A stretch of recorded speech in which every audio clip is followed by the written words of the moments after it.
পোস্ত হলো বাঙালির ইমোশন। এমন বাঙালি খুঁজে পাওয়া মুশকিল যে পোস্ত খেতে ভালোবাসে না। আর এখন পর্যন্ত এমন কোনো পদও বাদ যায়নি যেটা পোস্ত দিয়ে বাঙালি রান্না করে একবার ট্রাই করেনি। তো সেই রকমই চেষ্টা আজ আমি আপনাদের সঙ্গে করলাম। নমস্কার বন্ধুরা, রসনালয়ে আপনাদের অনেক স্বাগত। ঝিঙে পোস্ত আপনারা সকলেই খেয়েছেন, তবে আজ আমি আপনাদের সঙ্গে একটা ইউনিক রেসিপি শেয়ার করব। সেটা হলো ঝিঙে দিয়ে বড়া পোস্ত। বড়ি পোস্ত সেটাও অনেকেই খেয়েছে, তো সেই বড়িটার বদলে আজ আমি আপনাদের সঙ্গে নতুনভাবে শেয়ার করব বড়া পোস্ত, ঝিঙে আর বড়া পোস্ত। তো চলুন, তার জন্য আমি এখানে 1 কিলো ঝিঙে নিয়েছি। ঝিঙেটা যেহেতু খুব তাড়াতাড়ি অল্প হয়ে যায় রান্না করার পর, তাই ঝিঙের পরিমাণটা বেশি নিয়েছি। তবে আপনারা যেমন শুধু ঝিঙে পোস্ত খেয়ে থাকেন, সেখানে কিন্তু এই বড়াটা যদি মনে করেন যে ঝিঙে বাদ দিয়ে শুধু বড়া পোস্ত খাবো, সেটাও কিন্তু অবশ্যই ট্রাই করতে পারেন। এটা সম্পূর্ণ আমার নিজের মাথা থেকে বার করে আমার নিজস্ব রেসিপি, আমি নিজে তৈরি করেছি। তবে খাওয়ার পর বুঝতে পেরেছি অসম্ভব ভালো স্বাদ হয়েছিল। তাই আপনাদেরকে রিকোয়েস্ট করব, আপনারাও অবশ্যই একবার এইটা ট্রাই করুন। ঝিঙেগুলোকে প্রথমেই পাতলা করে খোসা ছাড়িয়ে এইরকম বেশ একটু বড় বড় করে টুকরো করে কেটে নেব। তারপর একটু ধুয়ে পরিষ্কার করে তুলে নেব।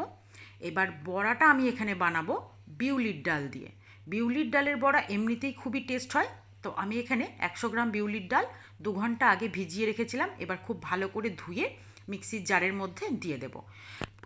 বিউলির ডাল আমরা পোস্ত দিয়ে একসঙ্গে, বিউলির ডালের যে কম্বো সেটা সকলেই খেতে ভালোবাসে, কিন্তু বিউলির ডালটাই যে পোস্ত বানানো যাবে এটাও কিন্তু একটু অন্যরকম ভাবনা। তাই সেই ভাবনা থেকে আমি আজকে এটা বানিয়েছি। বিউলির ডালটা 2টো কাঁচা লঙ্কা দিয়ে আমি একটু পেস্ট করে নিলাম মিক্সিতে। তারপর পেস্টটাকে এবার আমি একটা পাত্রে নিয়ে তারপর সেটাকে বড়া বানাতে রেডি করে নেব। এই ভাবনাটা আমার এসেছিলো প্রথম ওই বড়ি পোস্ত থেকেই। বড়ি পোস্ত তো খায় অনেকেই শুনেছি, কিন্তু বড়া পোস্ত কেমন লাগে সেইটা ট্রাই করব বলে এইভাবে করা। তারপর ওই বিউলির ডাল বাটার মধ্যে দিয়ে দিলাম স্বাদ অনুযায়ী লবণ, তারপর খুব ভালো করে ফেটিয়ে নেব।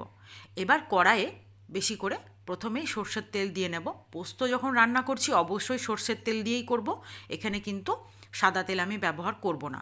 তারপর ছোট ছোট করে বড়াগুলো ভেজে নেব, কারণ বিউলির ডালের বড়া একটু পরে আস্তে আস্তে ফুলে বড় বড় হয়ে যায়। তাই আমি চেষ্টা করব ছোট ছোট করে বড়াগুলো করতে, আর যেন কোনোভাবেই এগুলো একটু বড় হয়ে যাবে।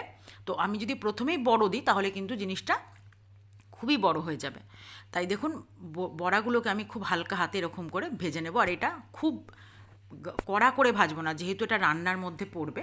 যদি ভাজা খাওয়ার বড়া হয় তো সেখানে একটু কড়া করে ভাজতে হয়। ডালটা এত সুন্দর ফ্যাটানো হয়েছে, দেখুন প্রত্যেকটা বড়া কত সুন্দর একদম জালিদার হয়েছে।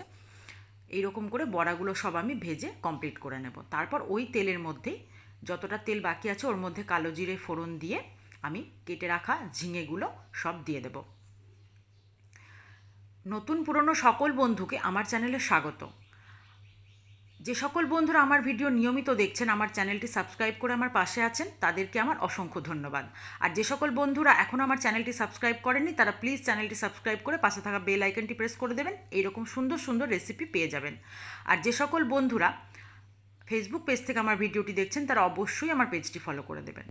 এবার ঝিঙেটা আমি কড়াইয়ে দিয়ে সিমে আঁচে করে ওটা হতে দিয়ে আমি একটা মিক্সির জারের মধ্যে 3 টেবিল চামচ পোস্ত আর 4টে কাঁচা লঙ্কা দিয়ে ভালো করে পেস্ট করে নিলাম। এবার ওই পেস্টের মধ্যে প্রথমে একটু জল দিয়ে দিলাম।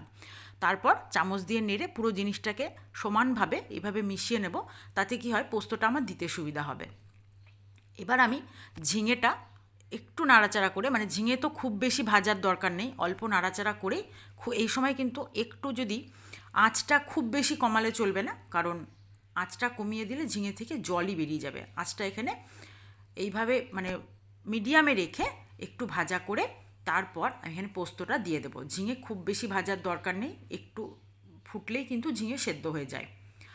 এবার পোস্তটা দেওয়ার পর আমি আবারও একটু বেশি করে জল দেব, কারণ তার মধ্যে কিন্তু আমার ঝিঙেতে স্বাদ অনুযায়ী লবণ দেওয়া হয়ে গেছে। এবার আমি পোস্তটা দিয়ে আবারও বেশি করে জল দিলাম, কারণ শুধু ঝিঙে হলে কিন্তু জলটা দেওয়ার প্রয়োজন ছিল না। যেহেতু বড়াগুলো দেবো, আর বড়াতে এই বিউলির ডালের বড়ায় প্রচুর জলটা অ্যাবজর্ব করবে টেনে, ওই জন্য জলটা একটু বেশি করেই দেব। যখন ঝিঙেটা একটু ফুটে উঠবে, দেখব নরম হয়ে গেছে, তখন এবার ভেজে রাখা বড়াগুলো আমি এর মধ্যে দিয়ে দেব। আর ভেজে রাখা বড়াগুলো দেওয়ার পর একটু মিনিট 2-3 ফুটিয়ে নিলেই কিন্তু রেডি হয়ে যাবে। আর আপনারা অবশ্যই বড়ি পোস্ত যদি খেয়ে থাকেন, যারা যারা বড়ি পোস্ত ভালোবাসেন আশা করি তাদের কাছে এটাও খুব ভালো লাগবে। একবার এইভাবে ঝিঙে আর বড়ার পোস্ত রান্না করে দেখুন, আমার তো অসম্ভব ভালো লেগেছিল। এবার খানিকক্ষণ ফুটে যাওয়ার পর ওপর থেকে কয়েকটা কাঁচা লঙ্কা বা কাঁচা পাকা লঙ্কা চিড়ে এইভাবে দিয়ে দেব, যেটা স্বাদ অনেকটাই বাড়বে। তারপর ঢাকা দিয়ে একটু রেস্টে রেখে এবার আমি নামিয়ে নেব। দেখুন কতটা ঝোল ছিল, অথচ একটু রেস্টে রাখা মাত্রই কিন্তু ঝোলটা অনেকটাই টেনে নিয়েছে।